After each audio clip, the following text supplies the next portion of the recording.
right. Thanks a lot for coming to this workshop. Breaking news. So the workshop is about how we can increase our chances of getting our message out. And the reason that we have to talk about this is that that's one of the most common complaints I hear from single-payer activists and really from any kind of social movement. The mainstream media is not covering us. Right? So what are the reasons that we're not getting the coverage that we want most of the time? We don't have lots of money. That's the reason for virtually anything, right? Everything, right? Yes. So, and by that you mean, be a little bit more specific. Well, we don't have the ability to influence people with that money, and we're still a small group. Yep, exactly. Right. Put a So. full-page ad in a PD. Yep. Right. So there's paid advertising, and we're going to focus on earned media, so non-paid media. And just to go a little bit further on what you brought up, which is, again, the number one thing I hear when people complain about not getting mainstream media coverage, is that, well, the media companies are owned by large corporations. Their interests are the opposite of ours, and therefore they have a vested interest in not covering our cause, right? So you hear that all the time, and it is true. And I just want to say that that is probably the foundational reason of why we're not getting the coverage we want. That said, this workshop is focused on addressing all the other issues that we're not getting coverage, because we're not going to be able to, this is not the workshop to talk about how to topple corporations, right? So just to be clear about that, that's the big chunk, and we're going to talk about the other reasons. And I'm going to focus on reporters and outlets and editors who are, let's say, ideologically neutral, right? There's kind of no such thing. But again, this is not the workshop to talk about how to change reporters' minds who are ideologically so opposed to this that they will either never think about covering this or will write very, very negative articles, right? We're not going to spend time doing this workshop on that, just because we have limited time. So what are the other reasons? So if you have somewhat ideologically neutral reporters or outlets or editors, why are we not getting that much interest and coverage? They're overworked. Thank you. They're overworked. Thank you. Yep, that's a very important reason. The topic isn't sensational enough. It's not Kardashians or drones. Yep. I think the reporters self-censor because they want the front page story. They don't want to be back on page 13D. Yep. Yep. They go to the healthcare people that they know of to go to, and so we have to put ourselves out there as the people to go to. You guys are hitting every point in my notes. Sometimes we just don't get our press release out or try to contact the media to let them know that something happened. Okay. Okay. So that's more on our end, right? But okay, so you've. I think there's a lot of ignorance on the part of the people that write the stories, the reporters themselves. Know about it. Okay, so you've hit all these things that I was thinking about, right? And all of them really fall into the category of putting yourself in their shoes. Right? That's a good lesson in life in general, and it works very well when you try to get media to cover what you're doing, to think about what it's like being in their shoes. Again, I'm confining it to people who are possibly open to covering you, not the other ones. Exactly, right? So the things that you brought up, it's very mundane, but logistically it's very, very important, right? Rachel said they're very busy. They have deadlines. Let's say they work 8, 10, 12 hours a day. Unless you're talking about very big media outlets who have specific full-time reporters on health policy. There aren't that many of those. I know the New York Times has Robert Pear and David Hersenhahn, right? And they write the big Affordable Care Act DC policy congressional articles. Other outlets, it's very, very rare that you would have a reporter whose only job it is to focus on health policy.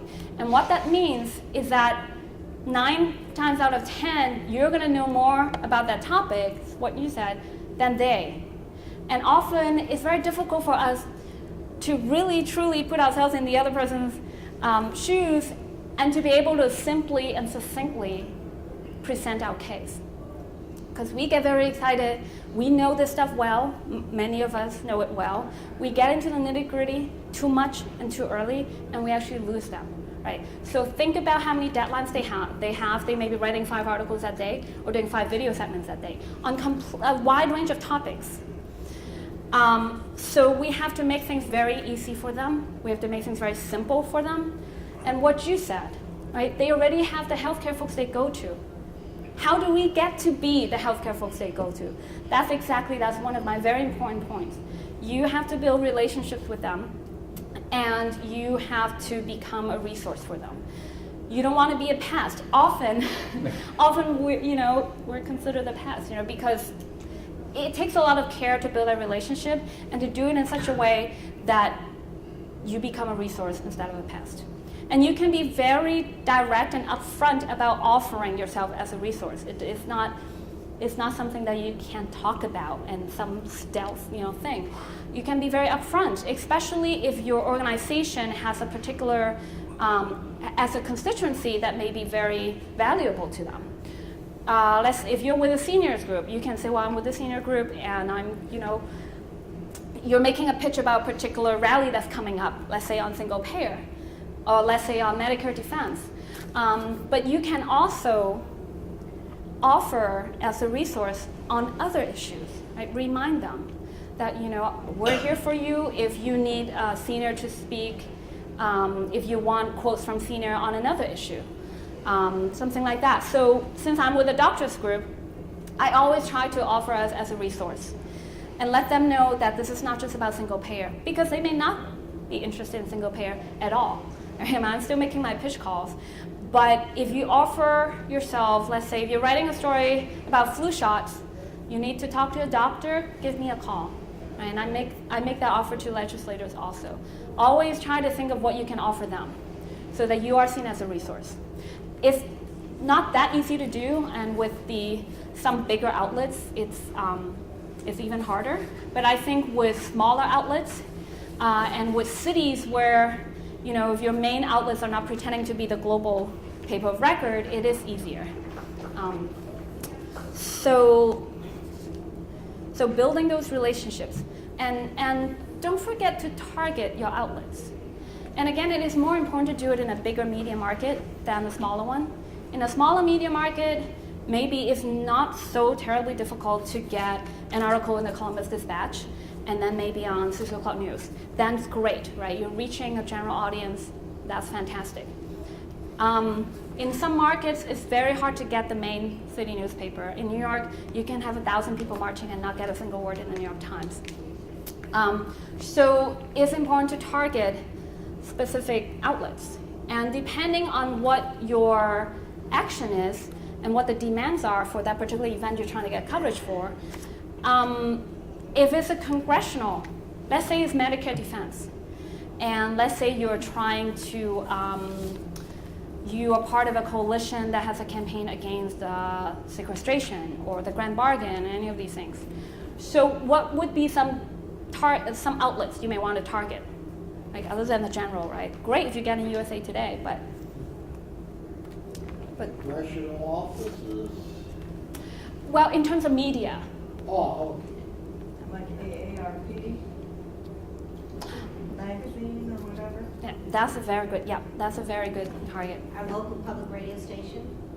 That would be a good target, yep. And then think about, right, your target for this are congressional legislators, right? What do they read? Or what media outlets are targeted to them? The Hill. Yep, there's the Hill. There is Politico. There's the Congressional Quarterly. There's Roll Call. These are things that most of us don't read and will never read. And it's because they are these outlets are really specifically made for legislators and their aides. So that's a very obvious example of being very clear about the targets of your particular campaign and which media outlets may be targeted for your targets. Directed for your targets, right? If you're working on a divestment campaign, right? Divesting from urging entities and individuals to divest from the private health insurance industry, right? Companies. If you're working on that campaign, what would be some targets you want to, outlets you want to direct your outreach to? Maybe Cranes, that's a business, right? That's a business news outlet. And maybe TIA Crafts internal, I mean, I don't know what their publication is called, but anyway, so be mindful of that. Now, of course, a lot of what I'm saying is kind of, this is the ideal situation where your organization has limited time and human resources, and you do all these things. You point out the reality that, you know, we're busy, and most groups are 100% volunteer run, so sometimes what is obvious doesn't get done, and we understand that.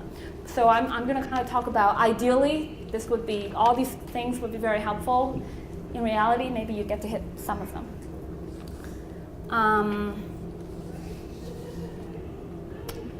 Okay. Now, so in terms of building relationships with reporters, how do you start doing that? And who do you want to build relationships with? I assume you could probably email them, but I'd have no idea who. Well, you look at what they're writing about already. Exactly. That can give you an idea. Do they sometimes cover healthcare stuff? Exactly. What's their beat? Yep. It helps to get to talk to them if there's any opportunity where they're covering something and you can find a way of saying, I found it interesting or I can relate, and then you maybe give them your card. You got your foot in the door. Because I did that with one CBS reporter in Cleveland. Why? Because he did a bike ride with me. And I got from there to, he called me on a couple topics to be interviewed, except I wasn't available. But I became his short-term expert on some things. I want to add the entertainment value you need to also keep in mind. If you're smart and go over topics well, but you're boring to listen to, they aren't going to color your bag. You have to know how to do an interview. Yep, exactly. So yeah, so and there are a lot of different places to start.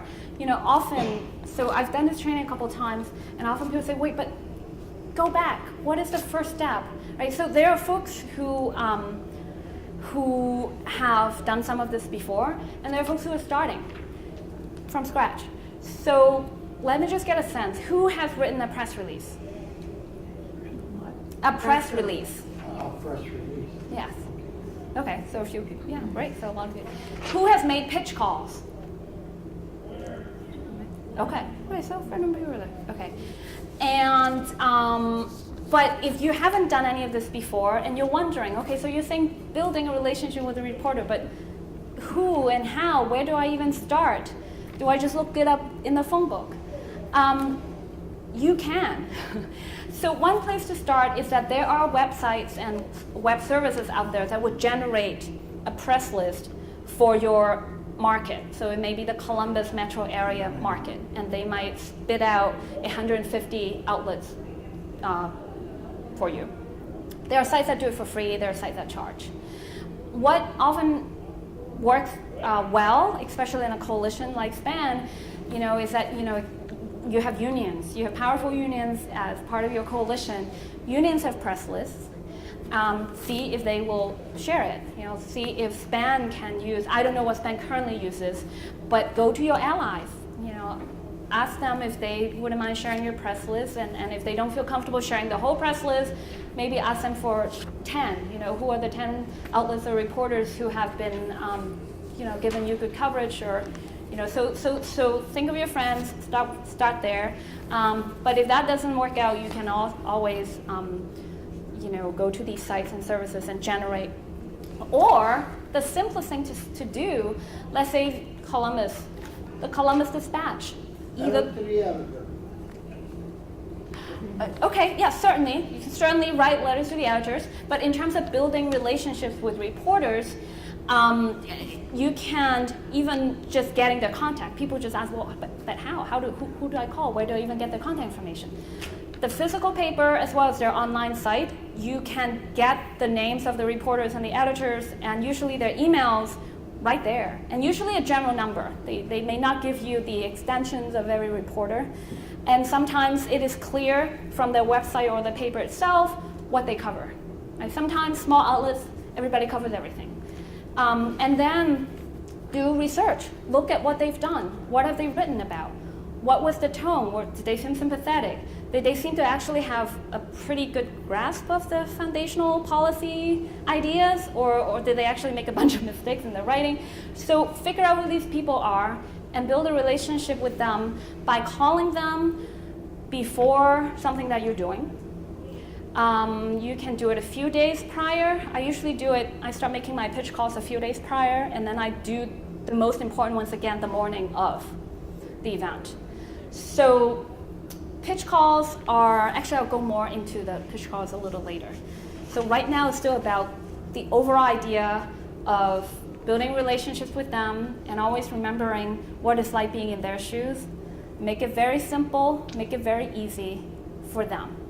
Or they're not gonna come to you. If they're gonna spend extra time and energy figuring out what you're actually saying or digging, finding ways to get through to you, why should they do that? They have other outlines.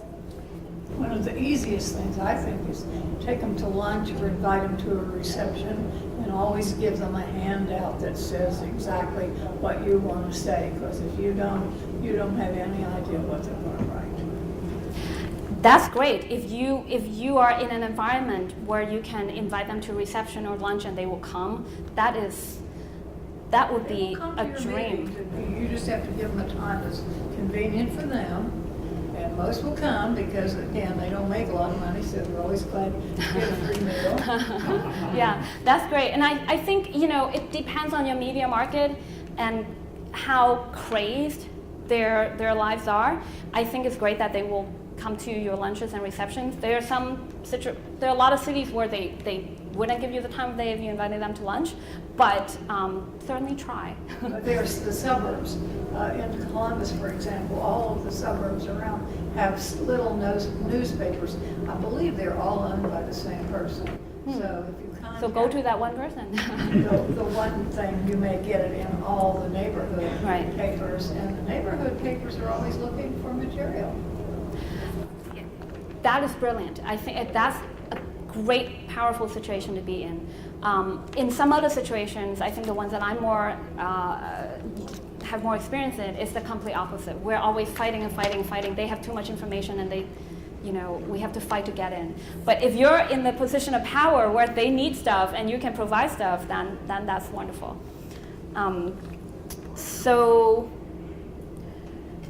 So in terms of building relationships with them, the last thing I want to say, and it's a very concrete little specific suggestion, among, let's say, a few people within your organization who are in the media team, it's very helpful to have a Google Doc that you can share, that people can easily access.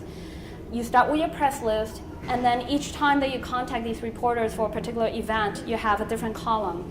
And you can easily write down notes of whether you were able to talk to them when you called about that particular rally to defend Medicare, how they responded, and whether they showed up, and what the coverage was. That's very helpful in sharing information. Like this should not be all in one person's brain, right? It should be shared among several people in your organization.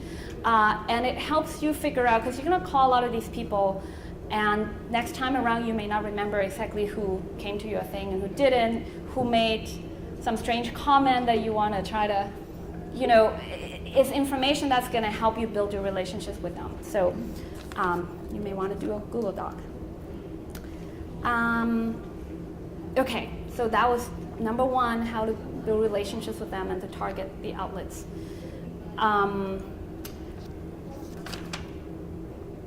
Actually, I wanted to add one more thing about building relationships with them. Who has built relationships, professional relationships with photographers? And now, again, I do realize that even though I've lived in Ohio, I wasn't doing a lot of media outreach while I was living here. So my experience comes from New York City, so things are different. I think we kind of have different challenges and different assumptions. So But in New York City, we find it very difficult to get reporters to write substantive articles about what we do, or in terms of TV news, broadcast news, substantive segments about what we do. So sometimes the best that we can do if we have a rally is to get a photo. And it's very important to build relationships with wire photographers, like Associated Press, AFP, which is the French version of Associated Press, Getty Images, and Reuters.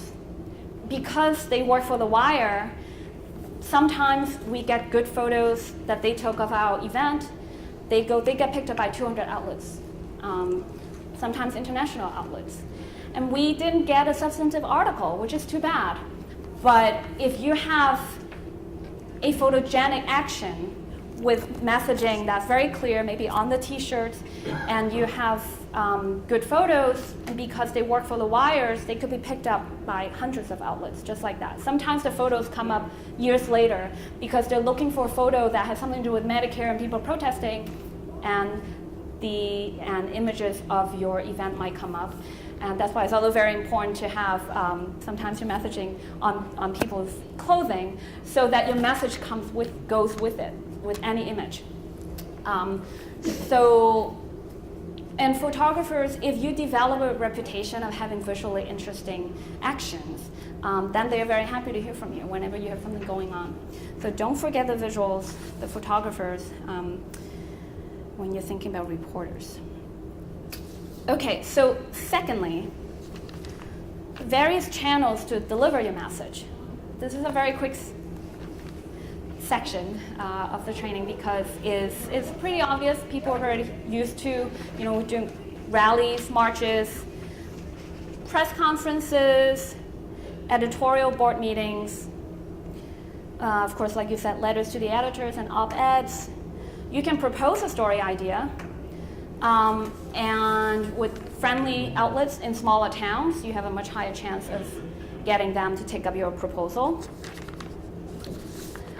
And sometimes you may not be hosting a rally or a march, but a press statement, depending on the issue and how strong a relationship you have with the outlet, a press statement might get you somewhere.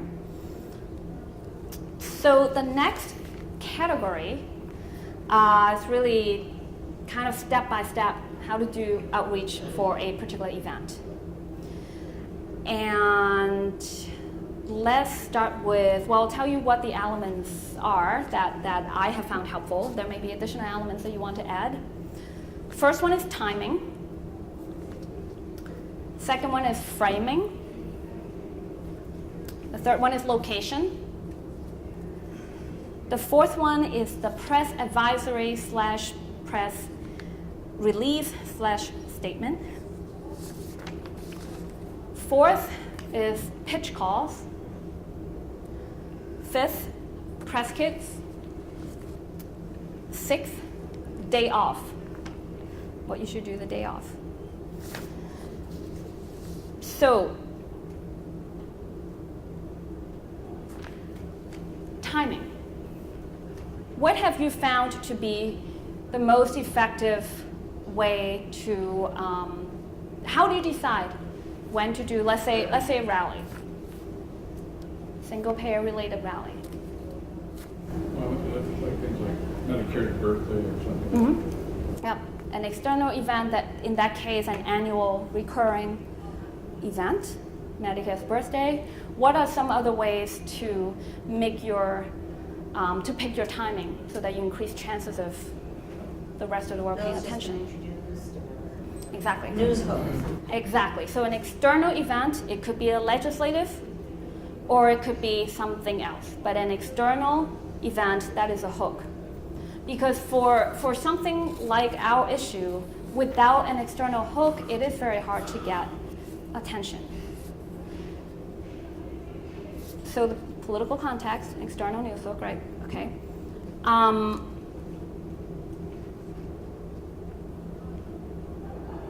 Day of the week and time of day. So tell me when, think about the last event that your organization did, let's say the last rally, how did you decide what time of day and what day of the week and what time of the day? It's actually very important. The last thing I did, one of my few successful ones, in which I got a letter to the editor published, I sent it on Sunday morning. The idea that they're also, they work so hard, they're probably writing on Sunday, and it worked. Okay. So that's very specific to, sending a letter to the editor. Okay. But in terms of picking the time of the day and the day of the week for a rally or a press conference, something for an event, what do you think?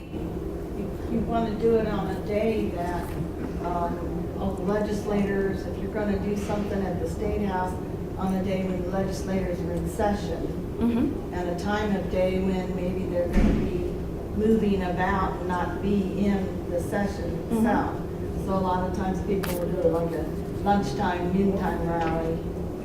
Yep, definitely. And that's focusing on what makes sense regarding the legislators, right?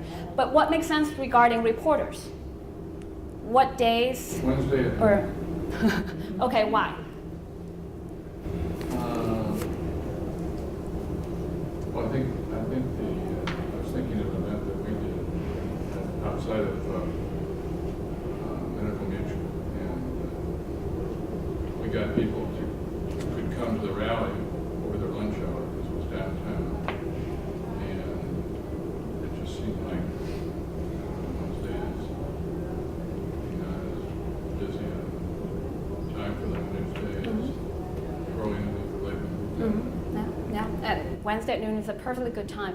And I think what I'm trying to get at, and you guys have brought up points in this, is that often people who are organizing a rally, they say, well, our goal is to get as many people there as possible. That seems reasonable. You have a rally, you want a lot of people there. But I often caution them to think about, is that actually your goal? Your goal is to get as many people as possible? Is that your primary goal? Or is your primary goal actually trying to get the message out? Now, if your rally is, let's say you're targeting a store or a company, and your primary goal is to embarrass and make life difficult for the people who work in the company, and it's mostly about physically being there and harassing them, okay, then it's not as much about the media, perhaps. Depends, right? But for a lot of other actions, people get so obsessed with finding a time that would increase the number of people that can attend that sometimes forget that maybe their primary goal is actually getting more media.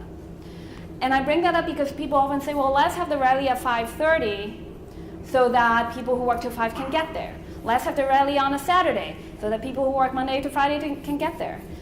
And sometimes the really big rallies, if you're expecting to draw thousands or even 10,000 people, then yeah, a Saturday is going to work better for you, right? But if we're talking about 50 people, 100 people, 200 people, in my view, if the group has to be very clear about the goal of that event. If a primary goal is to increase the chances of getting decent press coverage, then you need to be very clear that you may have to sacrifice some numbers of attendees in order to increase the chances of getting better coverage. Let's say if you have it at noon, that will be before story filing deadlines for a lot of folks, a few hours before. So that is extremely helpful to them. If you have it at 5:30, it's going to be much harder for a lot of reporters. If they think your story is incredibly important, sure, they'll cover it if it's happening at midnight.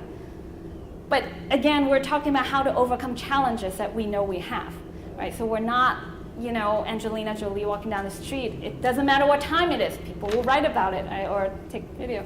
So be clear, just remind you to be clear about your goal. If the primary goal is to increase press coverage, I personally would rather have 40 people in an event at noon on a Wednesday than have it on a Saturday or at 6 p.m. on a weekday. That would give me 100 people if I actually want to prioritize getting press coverage. So, and day of the week, it may be different in different places, and at the earlier workshop, somebody has said, Friday is a good day that we've done actions, and there might be some local factors where that works better. But especially 10, 15 years ago, before so many people used the internet as their primary source of information and news, Saturday is the day of the week that has the lowest newspaper readership. So if you do an action on Friday and you're expecting the coverage to come out on Saturday, you're getting fewer people. So that's one factor to think about, but obviously there are different factors. If something is specifically happening on Friday and you're reacting to that, like the Supreme Court decision or something, it happens when it happens. Well, some papers are weekly. Right. Or like the Plain Dealer is about to go 3 days a week. Yes, I was just told about that, right? So obviously there are changing and specific factors to each context. But if it's a 7-day paper, a daily paper, then that's just another way of thinking about it. And I think, currently, the biggest PDs is on Thursday, because that's when all the advertisements. Yeah. So these are all factors to think about. Sometimes you'll have something that will override everything, right? If Ralph Nader is going to be in town on Friday at 6 p.m. and you can get him there, do it. But without those factors, you're probably better off doing it Thursday at noon or Wednesday at noon or something like that, and give more time to the reporters to write their stories. So that's timing. So the second category is framing. I often, and I'm sure all of us have, have experienced this. This is such an important issue to us. We spend a lot of time and energy thinking about it. It is not the case for almost every single reporter. And just because it's important to us, and just because it's life and death, because it is, doesn't mean that it's considered to be newsworthy by a reporter or news outlet. So what's newsworthy?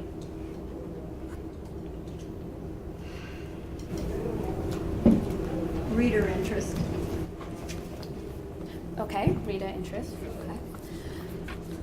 What is timely and newsworthy in that particular sense? Something that's going on in our legislature, something like that. Yep. So Yep. piggybacking on laws and stuff like that. Yep. Maybe. Yeah. Okay, exactly. And of course, a lot of this relates to what we were just talking about how we pick the timing of external events, right? All of this is kind of circular. But if there's something happening in the legislature, that is newsworthy. That's what they would teach in journalism school. There's certain things that are newsworthy, right? We often make the mistake that because it's important to me, it has to be important to them, it has to be newsworthy, but that's not how they define newsworthiness. So what else is newsworthy? It's a large number of people. Yep, if it affects a large number of people, okay. Can you repeat that? That it affects a large number of people. Okay. But sometimes for a cost like ours, and it affects every single person, in this country. But because it's so pervasive, that it's happening every day, it affects everyone, that sometimes it's actually, it doesn't pick their interest as something newsworthy and timely, which is I think a struggle that we have. So conflicts are very attractive to reporters, right? So if you have, it may be legislators, public figures, politicians, or it could be others, but that's often very attractive and then considered newsworthy. That's why the Tea Party got so much attention a couple summers ago. Yeah. Reason? It's dramatic, Yeah, so dramatic and personalized narratives, right? This is, you all know this, right? It's pretty obvious, but again, it's important that we actually implement it, that we don't just know it.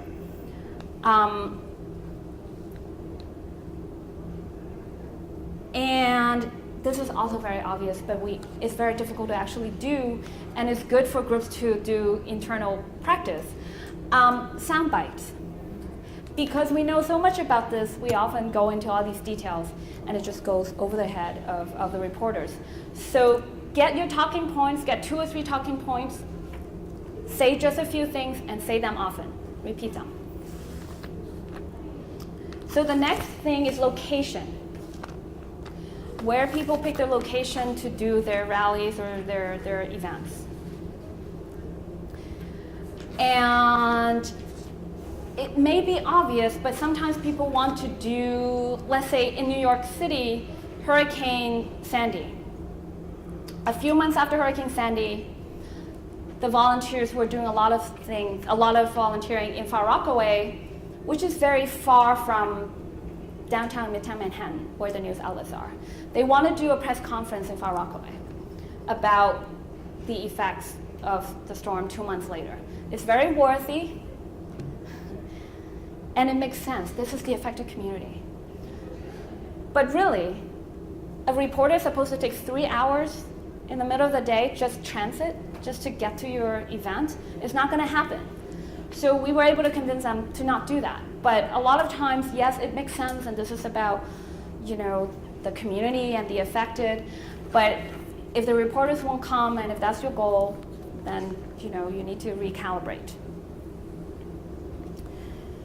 Okay, so the next part is the press advisory or the release, and the email blast that you're going to send out. And I'd love to do an exercise where people submit their version of the email subject line that you will send out. And I'm going to give you a scenario. Want them to open the email. Right. I mean, that's your first step, right? So during the last workshop, people said, well, yes, you have to gain the reporter's trust. Yes, you do, and we have to talk about relationships, right? But before you gain their trust, you have to gain their interest. If this is someone you don't have an existing relationship with. So let me give you a scenario, and I'd love to hear how you would write the email subject line, right? So probably like 10 words, 12 words max. It's just an email subject line. So the scenario, and I mentioned it during the talk earlier, the scenario is a rally at a fundraiser that both Obama and Mitt Romney were attending. This is back in New York City in October. They were both at this event, and of course the event inherently had nothing to do with Medicare, but we wanted to impose that frame on it, right? Medicare defense. So we had a rally there. So this is a few days before the event. You're sending out a press advisory. How are you going to get the interest of the reporters? How would you write? So this is happening, next Tuesday. How would you write your subject line?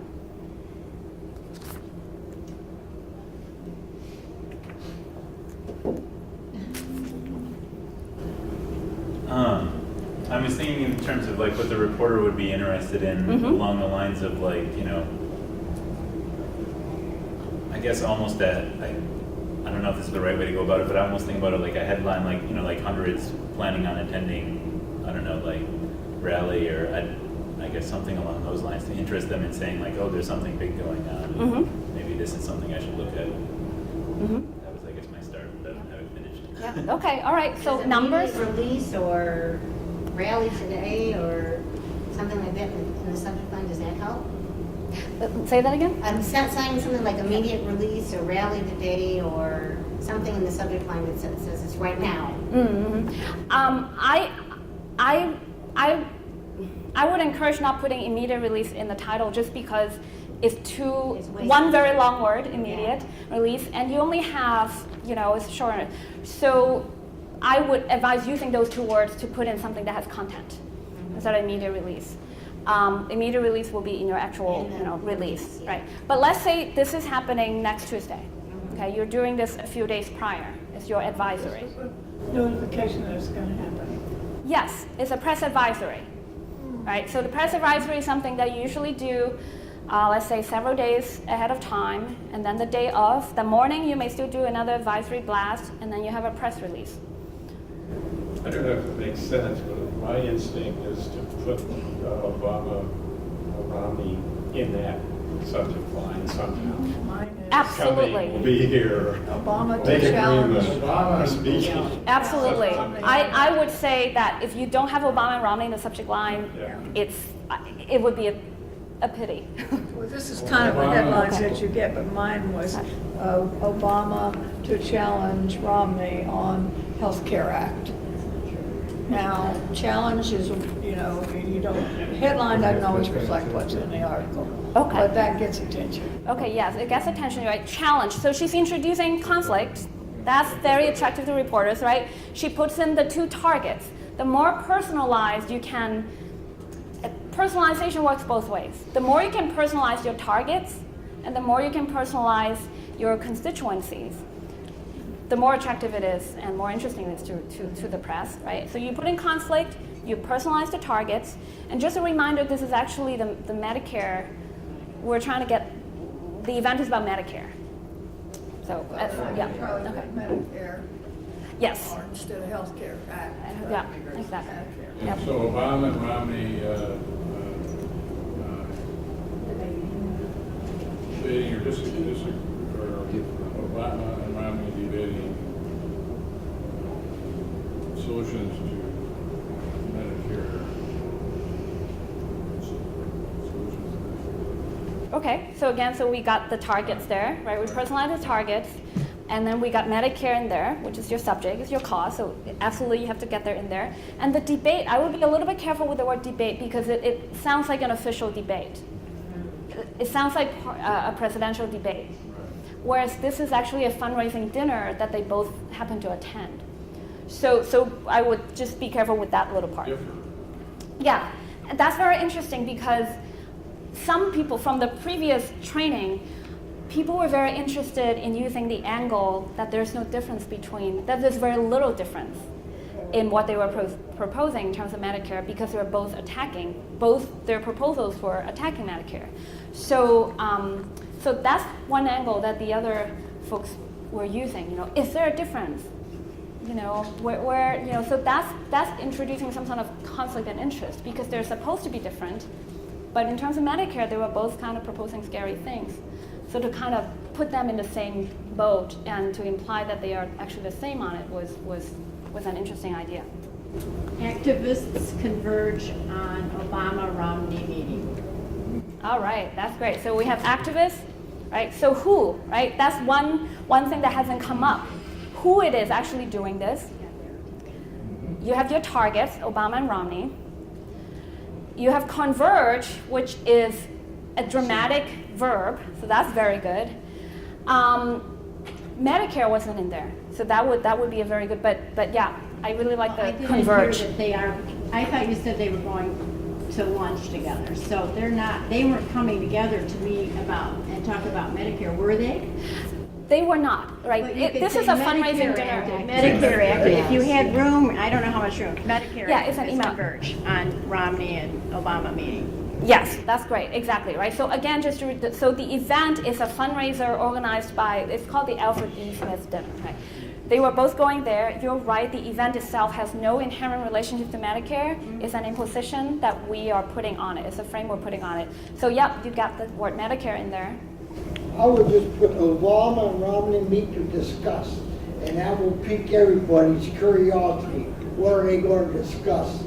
And you have the reporters, the liberal reporters, the conservative reporters, all the reporters in between wondering what these two guys are going to talk about. Okay, all right. Great. So there's one really crucial element that has not been brought up at all. And it has to, good point. That will come in the email. Yeah, that is crucial, but in the body itself, because you don't have room probably to put the location. But this is absolutely crucial. The day. Thank you.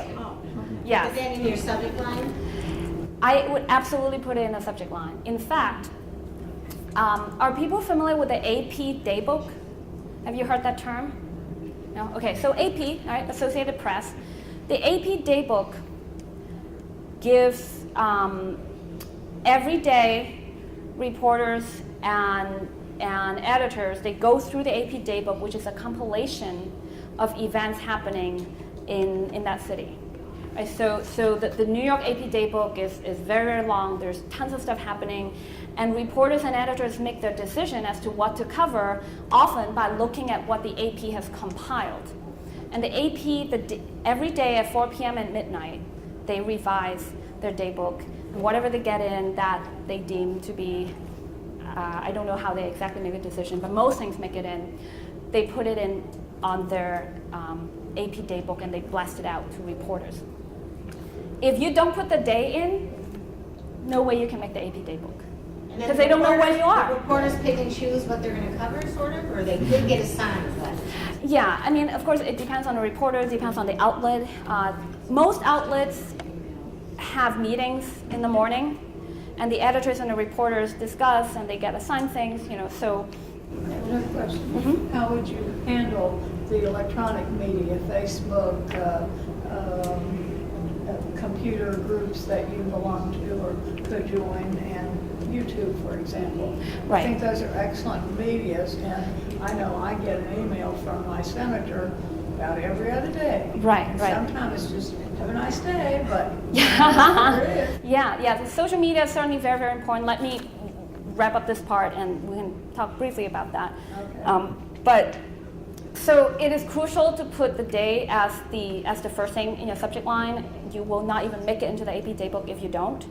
So one possible, the email subject line that I used for this particular action, which we had in October, Tuesday, just TUES, that's shortest way, you do need to be very concise. TUES 10/16, doctors to Obama and Romney,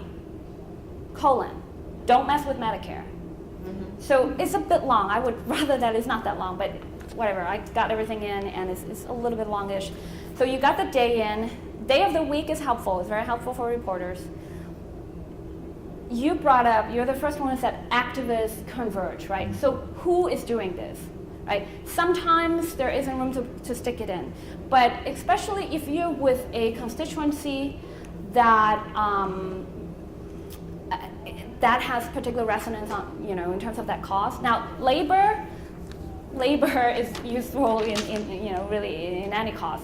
So it's very often very useful to say labor to legislators, or stick labor in anywhere. For healthcare and for Medicare, it could be if you're with a senior group or a coalition that has a senior group in it, even seniors to blah blah blah. Seniors to CEO of Aetna. You're doing something that. So in my case, because I run a doctors group, doctors to Obama and Romney. So you get who's doing this, and this is healthcare. So doctors certainly have a lot of political currency in this fight. Doctors to Romney, Obama. Don't mess with Medicare. So you get Medicare in, and you get a don't mess with. So it's got this conflict, and it also gives you the tone that this is going to be, a very strong activist response. Don't mess with Medicare. Okay. So that's for the advisory AP Daybook. The wire services. If you don't have time to make tons of pitch calls to reporters, why do we make those calls, right? You've already blasted your press release. Why are you making calls? We want to call their attention to it. They've probably gotten 50 other ones in the last hour. Or 4,000, right? Yes, or a few hundred. Yes, exactly. They will always say, well, why don't you send me a release or an advisory? And chances are you did, but they didn't see it because their inbox is completely jammed. Sir? I was going to say, how do you deal with negative coverage? You know they're going to be there, they're going to exploit you, they're going to misquote Right. you intentionally, they're biased. You have a record of that, or Right. whatever you're doing. Okay. I think I'll just very briefly touch on that so that we can get through the rest out. So very briefly, I don't think there's a perfect way to deal with it. Most of the time, people ignore it. If, however, if it's a major outlet, and let's say Columbus Dispatch, and you're always going to try to get in touch with them, in that case, call them. Call the reporter who wrote it and say, thank you for covering this. I understand. And, negative coverage, of course, comes in a lot of different stripes. Sometimes it's a clear ideological difference. In those cases, I'm not sure it's worth your time and energy. Right, you might just prolong the negative. Yeah. However, often it's out of ignorance. And if there's an implication that, well, obviously the country doesn't want this, right? Often the negative coverage comes from ignorance. Then give them some facts. Well, actually, about 2/3 of Americans support this system, and here's the study. In your article, you mentioned that it doesn't appear that doctors will ever support this. Well, actually 59% of doctors support. So it depends on what kind of negative coverage, and it depends on what you think the reason is, ignorance or ideological. You had a question? I was just going to say a phone call has a human element because we all get many emails and sometimes they all blur into one another. When you call also you say, I sent you an email. And it's Exactly. a little oomph. Exactly. And then very quickly on social media, just I'm sure it's because we don't have a lot of time. It's a very long. It would take a long time to, it would probably be good to have a social media workshop. Maybe. It's a whole. Yeah, ball of it's wax. another ball of wax. It is extremely useful, of course, but I'm not sure what we can productively say here without going into, in a different direction. Sorry. So, yes, thank you. So the location, yes. Okay, so the release. Make sure you have a lot of quotes. Make sure you have personal quotes. Sometimes people go overboard with policy details. I'm not saying policy details are not important. I'm saying that personal quotes are very important. So get them in, and sometimes, it's 3 in the morning and you're writing your press release.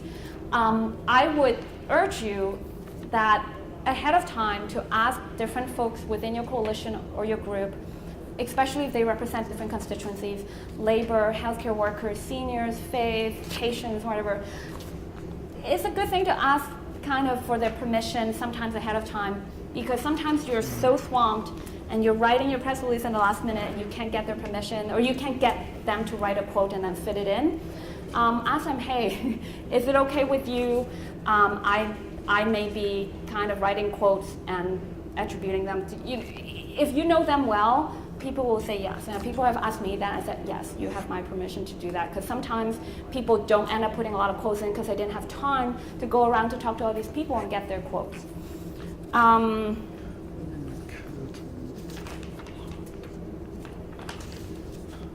Okay, let's do some pitch calls. So now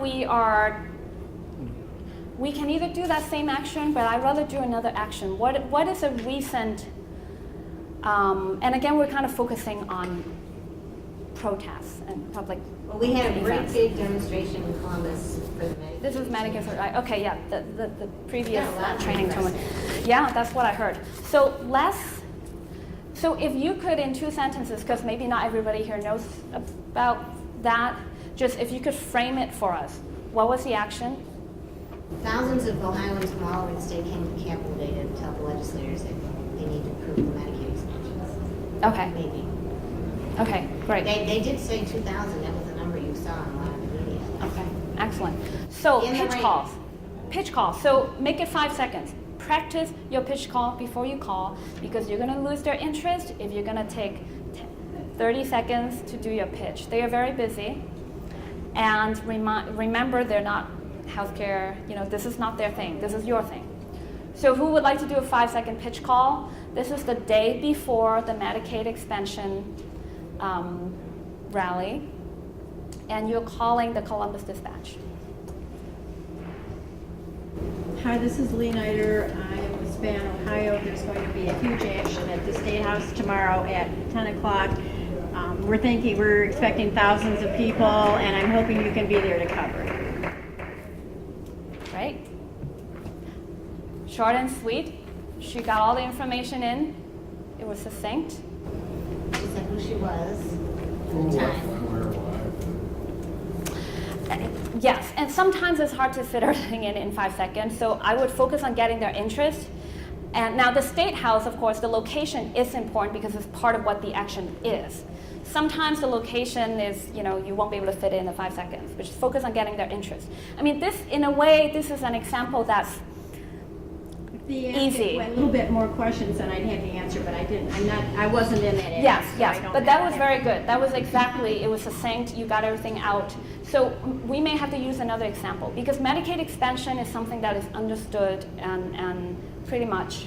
So it's kind of too easy an example. maybe let's use a slightly more difficult example. We'll go back to the Medicare, Obama and Romney don't mess with Medicare, right? That's a little bit more tricky because the existing event, their fundraising dinner, had nothing to do with Medicare. So you have to take a step. You have to help them take a step. So let's do that pitch call.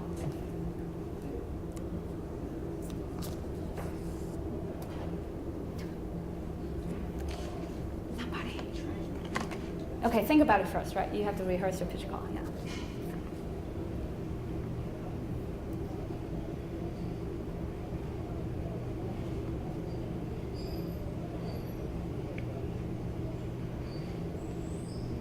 You were gonna have an action there, you had an action, you had. Here, you got it. No, you're going to have an action. Well, but you're Oh, going sorry. to tell them, you're going to have an action, that's Yes. what I'm, yeah. Yes, yes. Yeah, so.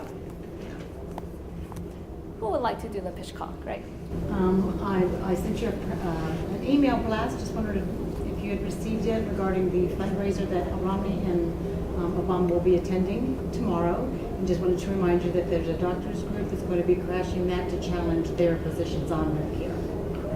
All right, I like the crashing. Yeah, I like that she got in doctors group, right? She got in Medicare, she got in Obama and Romney. An active verb, Yes, crash. crash and challenge. Crash and challenge. Yes. All right. Someone else, another pitch call. I'm sorry? Yes, yes, I realize. But since we started late, I think they probably move in like just a few minutes. Yeah, we're wrapping up. We're wrapping up. So, okay. Does anyone else want to do another pitch call? Okay.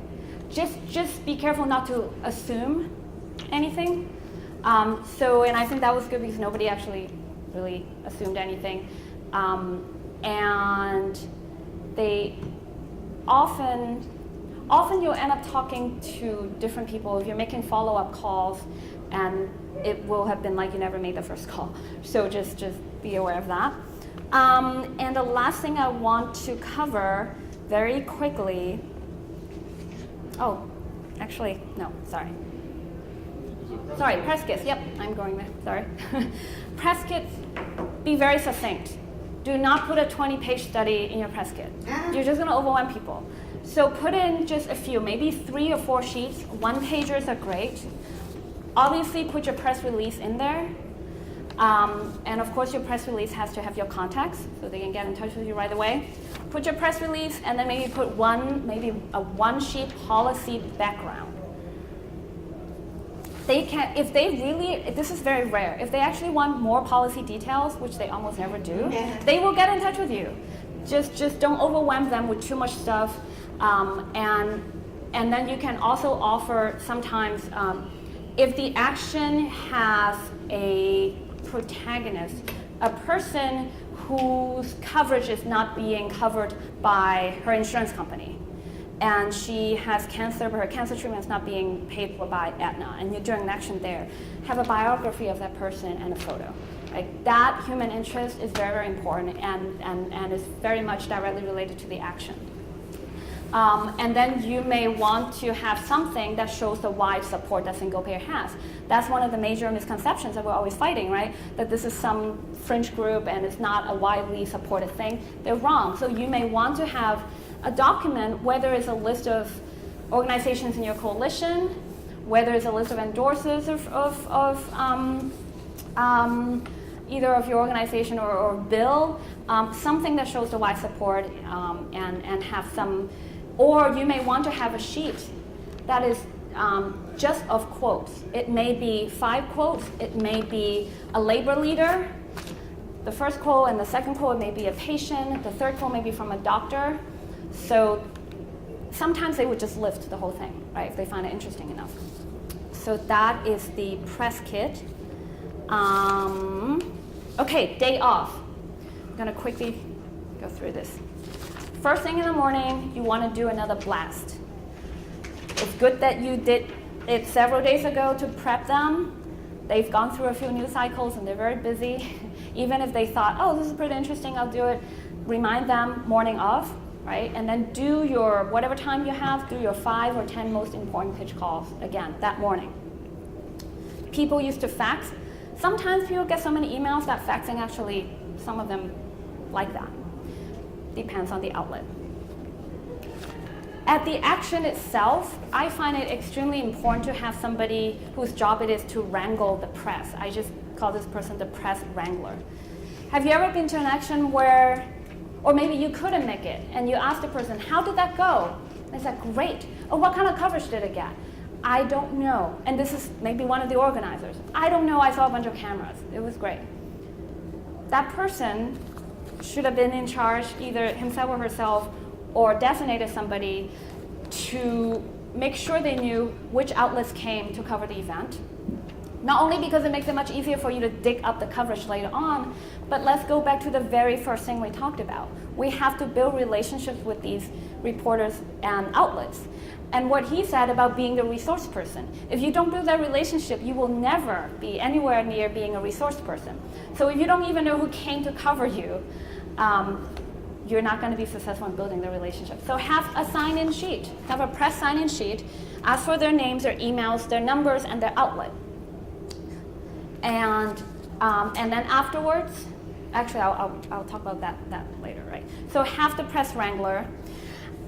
And the press wrangler not only keeps track of who was there and talk to them, but what else should the press wrangler be doing? Ensure that they're covering the right stuff.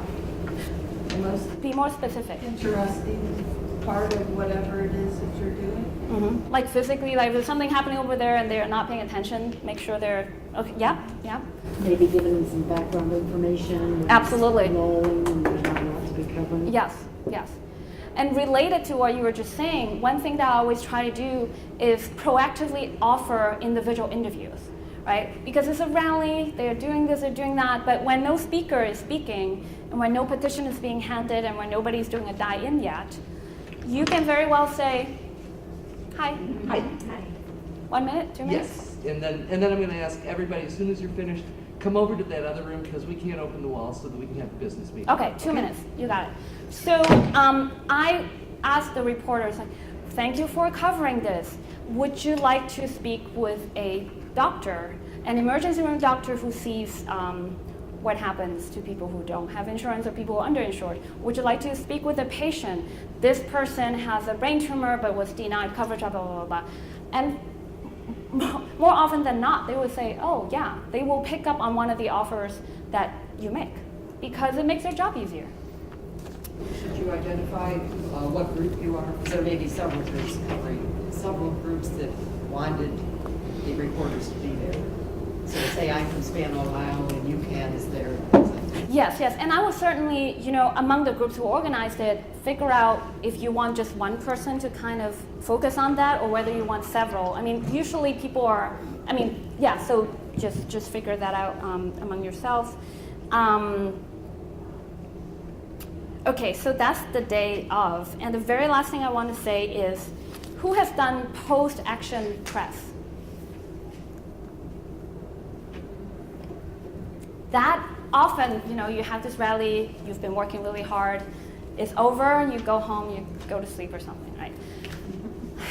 Ideally, you have a few more hours of press work to do after the action, because there are outlets who actually wanted to cover it, but they couldn't. They were doing something else. They only have one reporter to send around that day. It actually doesn't mean just because they weren't there that they had no interest.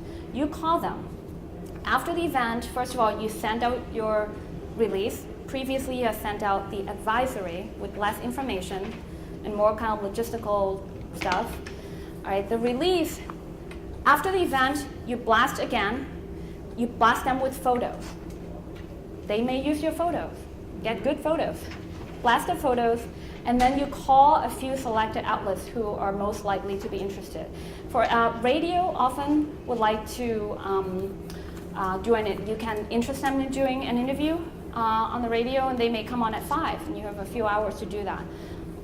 If you have time to call reporters who did come, sometimes they want additional information, they don't have time, and they didn't pick up the phone to call you. You can call them.